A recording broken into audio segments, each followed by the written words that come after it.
3월입니다. 날씨가 잠시 이제 꽃샘추위가 올 것 같긴 하지만 이제 봄을 느낄 만큼 충분히 따뜻한 것 같습니다.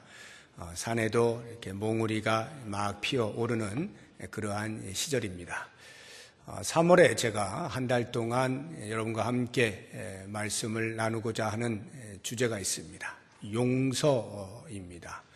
용서라고 하는 주제로 3월 4주간 동안 같이 생각을 해보려고 합니다.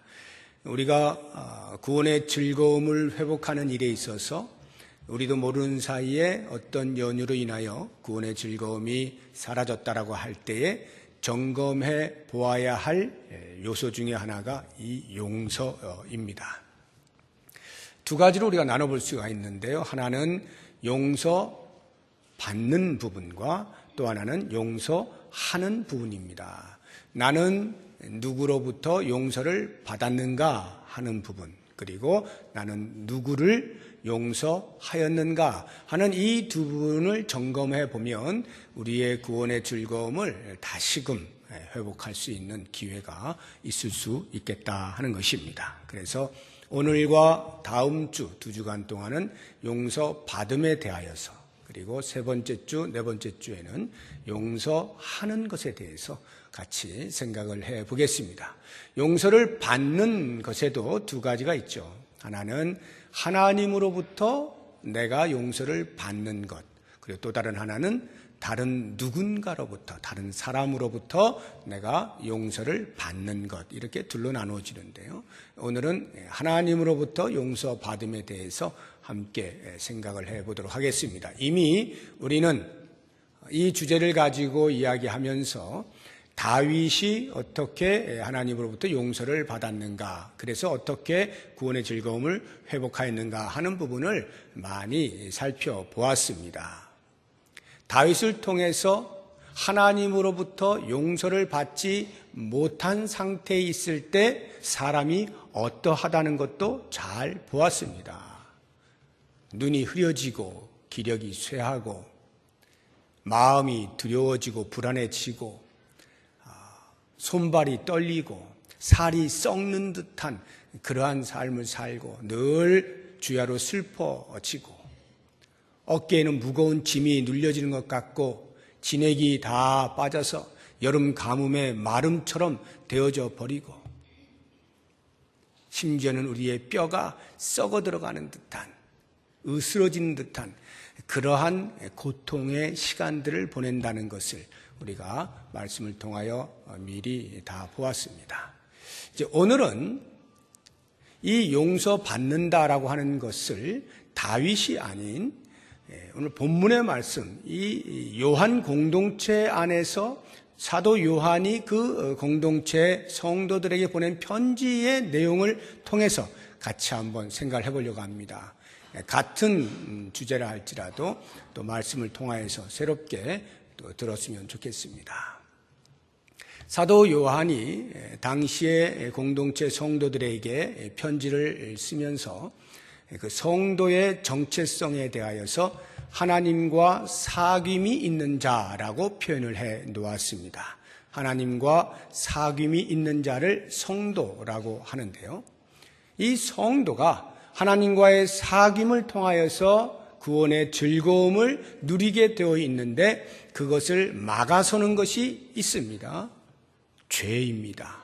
죄를 짓게 되면 하나님과의 사귐에서 멀어지게 되고 구원의 즐거움을 잃어버리게 되는 것입니다. 그래서 사도 요한이 그 공동체 성도들에게 권면하는 것이 어떻게 하면 다시 회복할 수 있느냐, 그것은 죄의 자백을 통하여 가능하다, 이렇게 권면하고 있는 겁니다. 그래서 9절에 보면 만일 우리가 우리 죄를 자백하면 그는 미쁘시고 의로우사 우리 죄를 사하시며 우리를 모든 불의에서 깨끗하게 하신다라고 말씀을 하시는 겁니다. 자백을 할 때 하나님께서 우리의 죄를 용서하시고 우리를 깨끗하게 하심으로 다시금 하나님과의 사귐이 있게 하시고 그래서 구원의 즐거움을 회복시켜 주신다라고 하는 말씀입니다. 그렇다고 하면 우리가 죄를 지어서 하나님 앞에 용서를 받지 못하고 있는 상태, 즉 구원의 즐거움을 잃어버린 상태였을 때 회복할 수 있는 길이 자백하는 것이다 라고 하는 것을 알 수가 있는데, 이것이 말처럼 그렇게 쉽지가 않습니다. 때로는 우리가 자백을 하지 못하게 되어지는 어떤 나를 붙들어 매는 생각들이 있어요. 그러한 생각들이 무엇이 있는가, 제가 몇 가지를 말씀을 드려볼 테니까 과연 나는 어떠한가 하는 것을 스스로 돌아보면 좋을 것 같습니다. 먼저 우리의 자백을 가로막는 요소 첫 번째는 나는 죄인이 아니다라고 하는 생각입니다. 나는 죄를 짓지 않는다라고 하는 생각. 혹시 이 가운데 그렇게 생각하시는 분 계십니까? 나는 죄를 짓지 않는다. 아마 이 자리에는 그런 분이 안 계실 거예요. 정상적인 신앙생활을 하시는 성도라면 그렇게 생각하는 사람은 없다고 봐도 무방합니다. 그런데 가끔 그러한 교리에, 잘못된 교리에 빠져들어서 엉뚱한 길로 가는 사람들이 없지 않습니다. 성도의 자리에 있다가, 이 예수 공동체 자리에 있다가 잘못된 가르침으로 인하여서 곁길로 가는 그런 사람들이 왕왕 있을 수가 있습니다.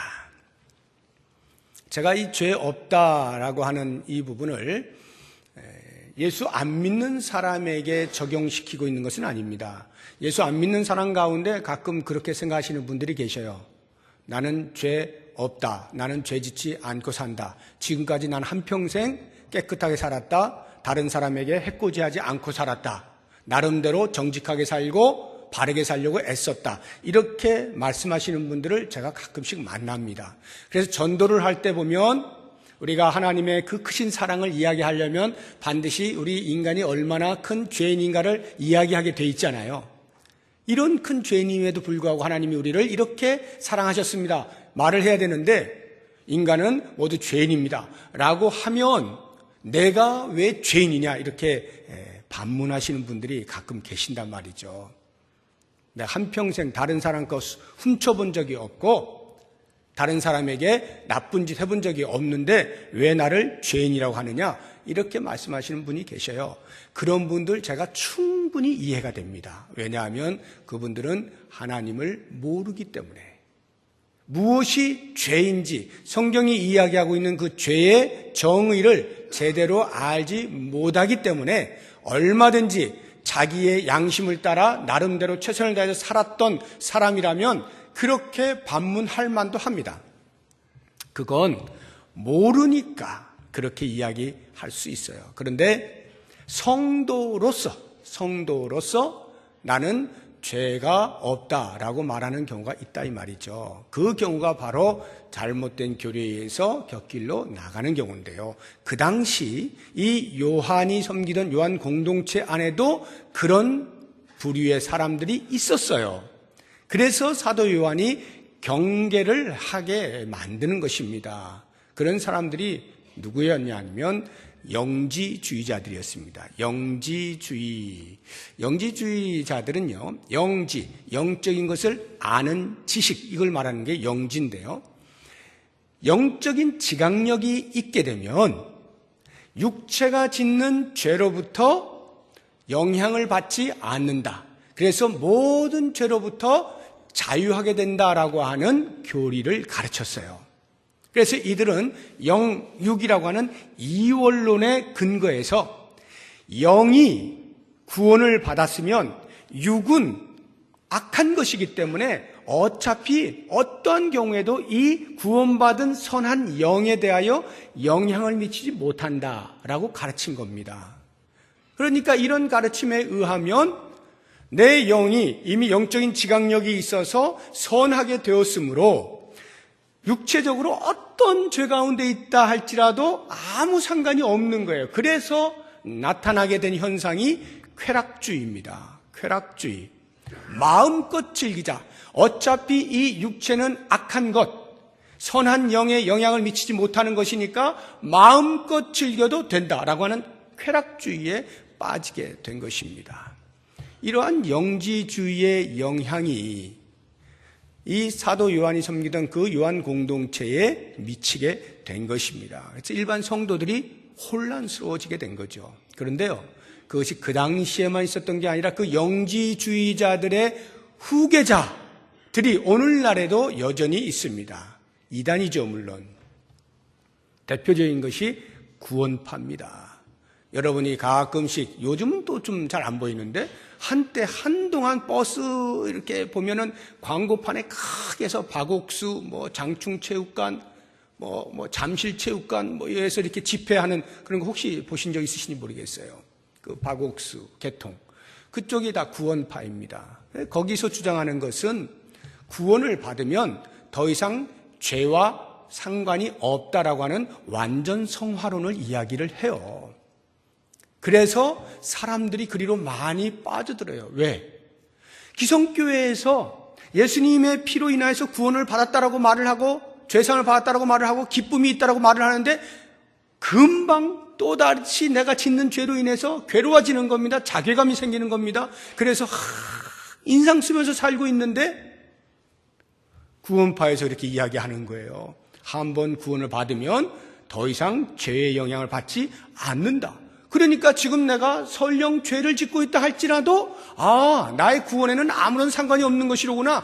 그것은 나에게 아무런 영향을 못 미치는 거구나. 내가 왜 그동안에 그것을 몰랐지? 왜 기성교회 목사님들은 그런 거를 못 가르치지? 하고는 거기에 빠져들어서 큰 기쁨을 누리는 거예요. 마치 영지주의자들이 쾌락주의가 되는 것처럼. 그런데 여러분 어떻습니까? 그 기쁨은 주께서 주시는 진정한 의미에서의 영적인 기쁨이 아니죠. 마치 신기루와 같은 거 아닙니까? 있는 것 같아 붙잡았는데 사실은 없는 거잖아요. 아침 안개처럼 잠시 있는 것처럼 보이지만 사라져버리는 허무한 것 아닙니까? 그런 것들을 붙들고 참된 기쁨을 누리고 있다라고 기뻐하는 모습들을 봅니다. 실제로 여러분 구원파라든지 또 다른 이단들도 마찬가지예요. 한번 얼굴들 보세요. 처음에는요, 우리 기성교회 성도들에게서는 찾아볼 수 없는 엄청난 기쁨의 얼굴들을 볼 수가 있어요. 마치 하늘의 신비한 것들을 보고 있는 것처럼 이렇게 시간이 흐르면서 점점 그 속에서 자기도 모르게 영이 죽어가고 있는, 찌들어가고 있는 그런 모습으로 전락이 되긴 하지만 처음에는 정말 남이 알지 못하는 비밀한 것을 알고 있는 듯한 그러한 기쁨의 삶을 살아요. 문제는 그것이 영원한 것이 아니고 하나님이 주시는 기쁨이 아니고 영적인 기쁨이 아니라는 데에 문제가 있는 것이죠. 자, 이렇게 나는 죄가 없다라고 하는 생각을 혹시라도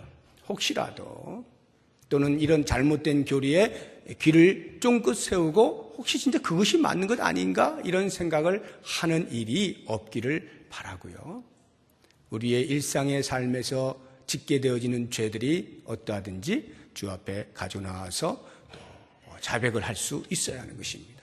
두 번째로 우리의 자백을 방해하는 또 다른 생각이 있다면 그것은 내가 지은 죄가 너무 크지 않느냐라고 하는 생각입니다. 내가 지은 죄가 너무 커서 이것은 하나님 앞에 가지고 나오면 하나님께서 용서를 하실까라고 하는 이런 생각이 우리의 자백을 머뭇거리게 할 수가 있습니다. 굉장히 겸손함이죠. 겸손한 거예요. 자기가 지은 죄에 대해서 심히 부끄러워하는 거잖아요. 그래서 이런 죄까지도 하나님이 용서하실까라고 하는 매우 겸손해 보이는 것인데 사실 그 이면을 들여다보면 그건 겸손이 아니라 극도의 교만인 겁니다. 어떤 교만이냐? 하나님을 심판주로 인정하지 않는 교만이고 자기 자신을 심판주로 생각하는 거예요. 우리 인간은 뭐예요? 죄를 지으면 하나님 앞에서 피고잖아요. 그럼 피고가 재판정에 들어서서 재판관의 판결을 들어야 되는 것 아닙니까? 그런데 피고가 재판정에 들어서서 자기가 자기의 죄에 대하여 판단을 하고 재판관은 있는지 말든지 신경 안 써버리는 거예요. 극도의 교만함이죠. 우리 인간이 하나님 앞에서 그렇게 자기의 지은 죄가 하나님 앞에 용서를 받을 수 있을까 없을까에 대해 스스로가 판단하고 스스로가 판결을 내려서는 안 되는 겁니다. 어떠한 큰 죄도 하나님께서는 자백하는 자에게 용서하시는 겁니다. 성경에서 용서받지 못하는 죄가 딱 하나 있어요. 성령을 회방하는 죄는 용서받지 못합니다. 성령을 회방한다는 말은 내가 고의적으로 예수는 주가 아니다라고 하는 것을 선포하는 게 성령 회방죄예요. 예수는 주가 아니야. 고의적으로, 의도적으로. 만약 그것이 아니고요. 베드로를 보세요. 베드로도 예수님을 모른다, 부인하지 않습니까? 그런데 어떻게 됐나요? 용서를 받죠? 부인하는 죄조차도 용서를 받아요. 그 부인함이라고 하는 것은 의도해서 베드로가 이를 악물고 나는 예수를 부인할 거야 이렇게 해서 부인한 게 아니죠. 인간의 연약함이잖아요. 열심히 예수를 따르기로 작정했고 버리지 않기로 작정을 했으나 순간적으로 밀려오는 그 외부에서의 압력에 약해져 버린 거예요. 그러니까 자기도 모르는 사이에 부인을 해버리는 거예요. 예수를 부인하는 죄조차도 심지어는 이렇게 용서를 받을 수 있다 이 말이에요. 예수님과 함께 양옆에 십자가에 못 박혀 죽었던 두 강도 가운데 한편 강도가 예수님 저 좀 생각해 주세요 하니까 예수님이 뭐라 그래요? 네가 오늘 나와 함께 낙원에 이를 것이다. 한평생 그것도 극도의 극악한 죄를 지어서 죽게 되어지는 그 십자가의 형틀에 있는 그 사람을 예수님께서 그 순간에 용서를 해주시잖아요. 우리 한국의 역사 속에서도 보지 않습니까? 고재봉과 같은 그러한 사람도 예수를 믿고 죽죠. 지존파와 같은 사람들도 예수를 믿고 죽죠.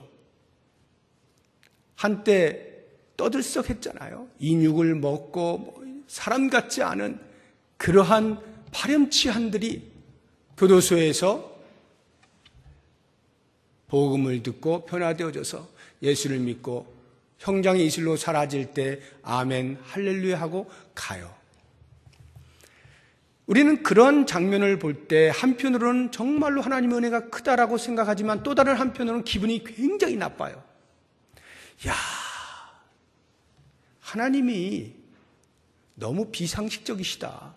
그런 정도의 파렴치 않은 그냥 확 구원이고 뭐고 그냥 심판을 해버리셔야 되는 거 아닌가. 이런 생각 안 듭니까?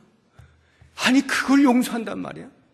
그래서 그렇게 사람 같지 않은 짓을 했는데 잠깐 주님 용서해 주십시오 했다라고 해서 용서해 주시고 천국을 가게 해 주신단 말인가?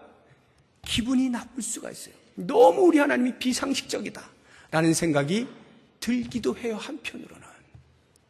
그런데 여러분 생각해 보세요.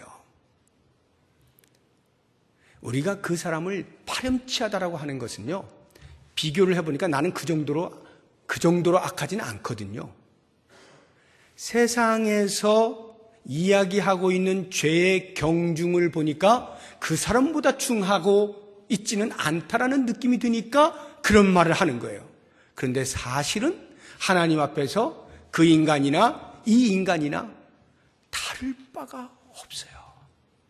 그래서 당신의 아들 예수님을 이 땅에 보내시는 거 아니에요? 신이신 예수님이 이 땅에 오시는 것, 이미 거기에서 상식은 파괴된 거예요. 신이신 예수님이, 죄 없으신 예수님이 십자가에 못 박혀 죽으셨다 하는 그 자체가 이미 상식이 없는 거예요. 그런데 거기에서 무엇을 비교해서 그건 너무해. 내가 구원받은 건 괜찮습니까? 나는 좀 그래도 우리 주님이 보실 때 구원받을 만한 뭔가 좀 있어서 그렇게 구원해 주신 것 같습니까? 아니라 말이죠. 예수님이 처절하게 십자가에서 돌아가시잖아요. 처절하게. 우리의 눈으로 직접 보고 싶지도 않을 만큼 그렇게 처절하게. 그게 뭐예요? 내 죄의 대가 아닙니까? 내 죄의 대가잖아요, 그게. 이미 주님께서는 이 땅에 오실 때부터 비상식적이었어요. 상식을 파괴하신 거였어요. 어떠한 큰 죄도 주 앞에 가지고 나와 자복할 때 주께서는 받으시고 용서하신다 하는 것입니다. 혹시라도 여러분의 삶 속에서 이러저러한 죄를 지으시다가 괴로워하고만 있지 마시고, 설마 이제까지 하나님이 용서하실까? 나는 정말 못된 놈이야. 스스로 그러고 계시지 말고 어떤 죄가 됐든 주 앞에 가지고 나와서 자복하게 될 때 그 자백함을 들으시고 주께서는 용서하신다는 사실을 꼭 기억하시기 바랍니다. 우리의 자백을 막아서는 또 다른 생각이 있어요. 그것은 내가 이 가슴에다가 이렇게 집어넣어 놓은 그 죄 덩어리가 있는데 이게 오래 묵었어요. 옛날에 지은 죄예요. 그리고 그것을 지금까지 그냥 꽁꽁 묶어둔 채 하나님 앞에 회개하지 않았어요. 그런데 그걸 지금 내가 회개할 때 하나님이 들으실까? 라고 하는 이러한 생각도 들 수가 있어요. 옛날부터 내가 가지고 있는 그 죄예요. 회개하지 않고 있어요. 그냥 계속 있어요. 설마 하나님이 지금 내가 그것을 토해내면 너 지금까지 뭐 했어? 이렇게 하시진 않을까라는 생각에 죄를 토해내지 못하는 경우도 있습니다. 즉각 회개하지 않을 때 하나님께서 용서하시겠는가? 우린 다윗을 보면 금방 알죠? 다윗이 그 범죄함을 얼마나 오랫동안 갖고 있었다 그랬어요? 1년. 약 1년을 회개하지 않고 꽁꽁 묶어두고 있었죠. 아무도 모를 것이다라고 생각을 하고요. 그 1년 후에 토해내게 될 때 하나님께서 용서하시고 구원의 즐거움을 회복시켜 주시잖아요. 제가 부임해서 얼마 안 돼서 소개를 했던 분이 계시는데 많은 분들이 다 잊으셨을 거고 또 새로 오신 분들은 전혀 모르실 거예요. 제가 유학을 할 때에 외대 교수님 한 분이 안식년이 되어서 제가 있던 곳으로 와서 1년 동안 같이 교제를 한 적이 있습니다. 신실한 신앙인입니다. 교제를 하는데 어느 날 들어보니 이분이 세례를 받지 않았더라고요. 오랫동안 신앙생활을 했고 제가 볼 때에도 생활 속에서도 흠잡을 데가 없을 만큼 그러한 삶을 사시는 분인데 세례를 안 받았어요. 너무나 궁금해가지고 물었습니다. 잘 말씀을 안 해주시려고 하다가 어느 날 이야기를 하는데 그 이야기를 들어보니까 6.25 시절에 당신의 아버지가 교장 선생님이었는데 그 집에서 일을 하던 하인이, 그 당시에 하인이 있었잖아요. 집에서 일하던 분이 공산당이 돼가지고 자기 아버지를 죽인 거예요. 그거를 어렸을 때 본 거예요. 너무나 큰 충격에 지금도 그 당시 지금도 같은 동네에 사신다는 거예요. 그분이 자기 아버지를 죽이신 분이 지금 같은 동네에 살고 계셔요. 그러니까 그것을 용서할 수가 없는 거예요. 마음의 분노. 어떻게 저런 흉악한 죄를 짓고도 뻔뻔스럽게 지금까지 살지? 그런데 그 한편의 분노가 지금 자신의 신앙생활하는 예수를 믿고 있는 이것에 생각을 해보니까 왜 내가 용서를 못하고 있지? 라고 하는 자괴감에 빠진 거예요. 용서하지 못하는 자기 자신이 너무나 부끄러운 거예요. 그러니까 세례를 못 받고 있는 거예요. 나는 세례받을 자격도 없다. 그러니까 그 마음에 예수를 믿으면서도 진정한 기쁨을 누리지 못하는 거예요. 왜? 용서하지 못하는 죄를 짓고 있다라고 생각을 하고 있고 그것을 풀어헤치지 못하니까. 계속해서 교제를 나누었습니다. 이런 이야기 저런 이야기 하다가 결국 그분이 그 무거운 짐을 내려놓을 수가 있었어요. 그래서 그것을 내려놓으면서 주 앞에 토해낼 때 주님 용서하시옵소서. 제가 용서하지 못하는 그 죄로부터 이제는 자유하길 원합니다. 저를 용서해 주십시오. 저의 이 못남을 용서해 주십시오. 토해낼 때 그의 마음에 기쁨이 찾아왔어요. 세례를 받고 새로운 인생을 살고 있습니다. 우리가 아무리 오랫동안 묵혀둔 것이라 할지라도 주 앞에 꺼집어내서 고백하면 주께서는 미쁘셔서 우리의 모든 죄를 사하신다라고 하는 것입니다. 또 한 가지 우리의 자백을 막아서는 생각이 있어요. 그것은 자백하면 뭐하나 곧 또다시 죄를 지을 건데 라는 이런 생각입니다. 이건 대단히 실존적인 고민이에요. 저도 가지고 있는 고민이고 아마 여러분 대부분이 가지고 있는 고민일 거예요. 죄를 지었어요. 주님 용서해 주십시오. 기도했는데 그 다음날 보니까 또 그 죄를 짓고 있어요. 또 죄를 짓고 있어요. 또 고백했는데 그 다음날 보니까 또 죄를 짓고 있어요. 반복하여 짓는 죄, 이것은 정말로 괴로운 거예요. 우리의 실존적 고민이에요. 성도라고 한다면 이 괴로움 때문에 견디질 못해요. 그래서 시간이 흐르다 보면 어디로 빠지느냐 하면 아유 너무나 뻔뻔스럽다. 내가 차라리 자백을 하지 말자, 회개를 하지 말자, 차라리 또 지을 건데 이렇게 빠져들어요. 이게 사탄이 성도를 넘어뜨리는 최고 좋은 무기예요. 야 이 뻔뻔한 거사, 야 이 염치 없는 거사, 야 이 양심 없는 거사, 네가 무슨 회개를 하냐, 그것도 죄를 지을 것인데 그냥 놔둬라. 놔둬. 사탄이 우리에게 주는 마음이에요. 그런데 그게 그렇게 다가오잖아요. 다가와. 그게 그렇게 맞아. 내가 정말 체면이 없지. 하나님 앞에서 어떻게 이걸 계속 이게 용서해달라고 그럴 수가 있어. 또 죄 짓고 또 죄 짓고.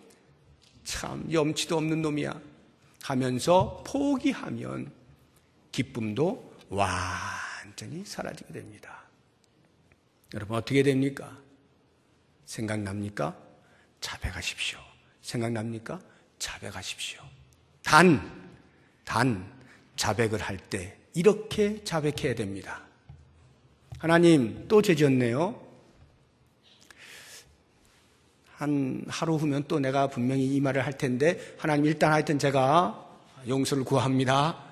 잘못했습니다. 미리 지을 거 생각하고 그때 또 할 거니까 너무 깊이 통회하고 자복하고 눈물 질질 흘리고 하지 않는 거예요. 막 가슴을 찢지 않는 거예요. 왜냐하면 또 찢어야 되니까. 미리 생각하고 적당히 주님 제가 이렇게 하고 넘어가. 이러면 안 돼요. 자백이라고 하는 이 단어가 헬라어로 호몰로게오입니다. 호몰로게오. 이게 뭐냐면 호무라고 하는 이 단어하고 로고스라고 하는 두 단어가 합쳐진 말이거든요. 호모 사이언스 이런 말 들어보셨죠? 호모. 동일, 같음 이런 뜻이에요. 로고스, 말씀이라는 뜻이에요. 같은 말을 하다. 이게 무슨 생각에 저 혼자 고민을 많이 해본 겁니다. 야, 이게 무슨 뜻일까? 제 나름대로 해석한 건 이거예요. 속과 겉이 다르지 않게 같은 말을 하다. 즉 정직하게 토하다. 저는 이게 자백이라고 생각해요. 다시 말하면 하나님 앞에 잘못했습니다. 용서해 주십시오라고 말을 할 때 그 태도가 내 속에서부터 겉에까지 동일한 마음으로 동일하게 같은 말을 해야 된다 이 말이에요. 속으로는 아유 내가 또 하루 후에 또 할 텐데 그런 말을 하면서 겉으로는 하나님 용서해 주십시오.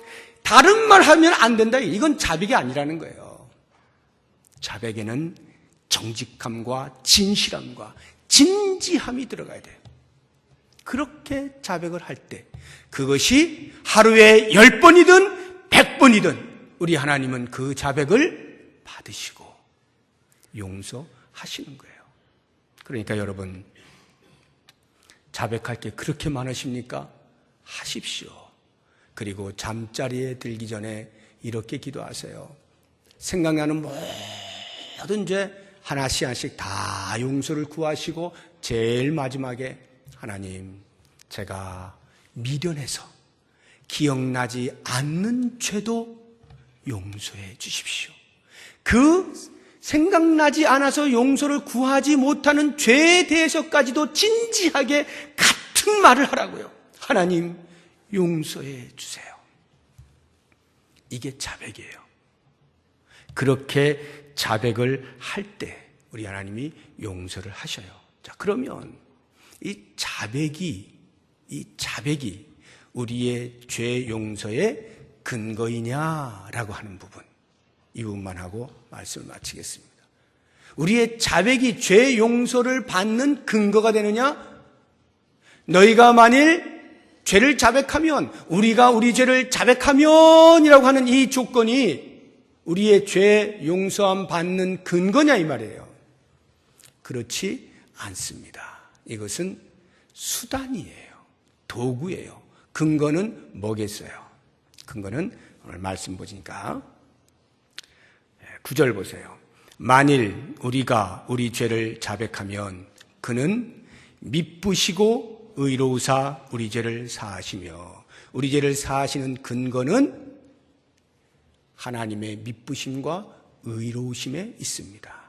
하나님의 미쁘심이란 신실하심이에요. 무엇에 대한 신실하심입니까? 언약에 대한 신실하심이에요. 하나님께서는 이스라엘 백성들과 계속해서 언약을 맺어 오셨어요. 그 언약 가운데 하나가 죄에 관련해서 이런 것입니다. 이사야서 1장 18절 말씀 같이 한번 읽어보겠습니다. 여호와께서 말씀하시되 오라 우리가 서로 변론하자. 너희의 죄가 주홍 같을지라도 눈과 같이 희어질 것이요 진홍같이 붉을지라도 양털같이 희게 되리라. 오라 우리가 서로 변론하자. 변론해봐서 내가 들어봐서 용서할 만하면 용서해 줄게, 이 말이 아니고요.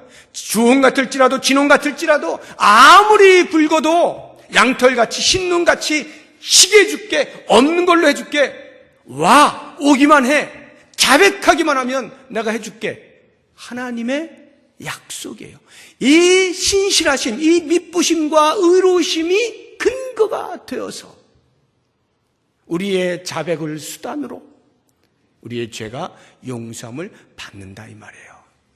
근거가 되는 게 또 하나가 있어요. 7절을 보세요. 그가 빛 가운데 계신 것 같이 우리도 빛 가운데 행하면 우리가 서로 사귐이 있고 그 아들 예수의 피가 우리를 모든 죄에서 깨끗하게 하실 것이요. 그 아들 예수의 피, 예수 그리스도의 피, 이것이 우리의 죄사함의 근거가 되는 것입니다. 그래서 로마서 5장 9절에서 우리에게 이렇게 말씀하고 있어요. 같이 읽어봅니다. 그러면 이제 우리가 그의 피로 말미암아 의롭다 하심을 받았으니 더욱 그로 말미암아 진노하심에서 구원을 받을 것이니, 우리의 모든 죄사함의 근거는 예수 그리스도의 피에 있어요. 근거와 수단이 무슨 차이가 있나? 수단이라고 하는 것은 그야말로 수단이에요. 그것 때문에 용서함 받는 게 아니에요. 우리가 용서함 받는 이유는 근거에 있어요. 하나님의 미쁘심과 그리스도의 피. 그래서 우리가 구원을 이야기할 때에도 이렇게 이야기하잖아요. 너희는 그 은혜에 의하여 믿음으로 말미암아 구원을 받았으니, 에베소서 2장 8절에서 이야기하고 있죠. 너희는 그 은혜에 의하여 믿음으로 말미암아 구원을 받았다. 우리의 구원받음의 근거가 뭐예요? 은혜에 의하여라고 하는 이 근거, 은혜가 근거가 되는 거예요. 믿음으로 말미암아는 수단이에요. 믿음은 우리의 수단이에요. 그러니까 여기 이렇게 물이 있어요. 저수조가 있어요. 물을 담은 저수조가 있어요. 그 물을 우리가 집에서 먹으려면 어떻게 돼요? 수도관을 심어서 수도꼭지를 틀어서 물이 나오게 하면 우리가 물을 먹는 거죠. 저수조가 은혜예요. 하나님의 은혜예요.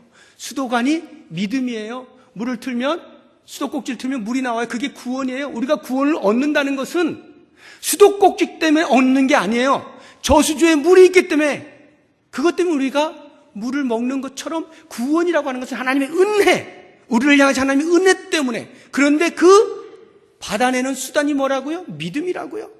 그러니까 믿음이 우리의 행위가 될 수 없고 우리의 자랑이 될 수 없다라고 사도 바울이 이야기하고 있는 거예요. 마찬가지로 우리가 구원받은 자로서 하나님과의 사귐을 통하여서 날마다 구원의 즐거움을 누려야 되는데, 그 누리게 되어지는 근거가 어디에 있느냐? 하나님의 미쁘심과 그리스도의 피에 있다 이거예요. 비록 죄를 지었다 할지라도 다시 사귐이 있을 수 있는 이유, 그 근거는 그리스도의 피와 하나님의 미쁘심. 그런데 그것을 우리에게로 받아들이게 하는 수단이 뭐라고요? 자백이라고요. 놀라운 것은 하나님께서 우리에게 근거를 마련하라고 하시지 않는다는 데 있어요. 너 죄 지었지? 용서받고 싶어? 그러면 용서받을 만한 근거를 가지고 와. 우리에게 근거를 요청하시지 않아요. 그것은 하나님이 준비해 놓으셨어요. 당신의 미쁘심과 그리스도의 피로 이미 준비해 놓으셨어요. 그리고 우리에게는 단지 당신이 또다시 예배해 놓으신 수단인 자백이라고 하는 것을 통해서만 받아먹을 수 있게 해 놓으신 거예요. 그러니까 우리는 주 앞에 나와서 자백하면 되는 거예요. 만약에 우리에게 근거를 요청하셨다면 답이 없었을 거예요. 그런데 그 모든 걸 다 마련해 놓으시고 그냥 수도관만 심으라는 거죠. 물 마시고 싶니? 그냥 빨대만 꼽아라. 사랑하는 여러분, 용서받는 자의 기쁨, 이미 우리는 다윗을 통하여 충분히 보았습니다. 만일 우리가 우리 죄를 자백하면 하나님이 미쁘시고 모든 죄에서 깨끗하게 하신 예수 그리스도의 그 피로 인하여서 우리의 모든 죄를 사하시겠다 말씀하시고 다시 사귐이 있게 해주시겠다고 말씀하십니다. 바로 그 사귐을 통하여 우리의 구원의 즐거움이 회복된다는 사실 모두가 알고 있지 않습니까? 어떠한 죄가 생각난다 할지라도 그 죄를 용서받아야 할 분으로부터 용서를 받을 때에 누릴 수 있는 이 구원의 즐거움을 다 누리기 위해서 하나도 남김없이 주 앞에 자백하면서 회복하는 귀한 은혜가 있기를 주의 이름으로 축복합니다. 기도하겠습니다. 하나님, 우리가 머뭇거리지 않길 원합니다. 죄를 마음에 품고 있지 않길 원합니다. 어떠한 죄라도 모든 죄를 깨끗게 하시는 그리스도의 피로 말미암아서 우리가 죄상을 받을 수 있다는 이 놀라운 구원의 비밀을 깨닫고 날마다 생각날 때마다 생각나지 아니하는 것조차도 주의 피를 의지하여 자백하며 다시금 우리 주님과 깊은 사귐을 갖고 그런 말미암는 구원의 즐거움을 누릴 수 있는 우리 모두가 되게 하여 주옵소서. 예수님의 이름으로 기도드립니다. 아멘.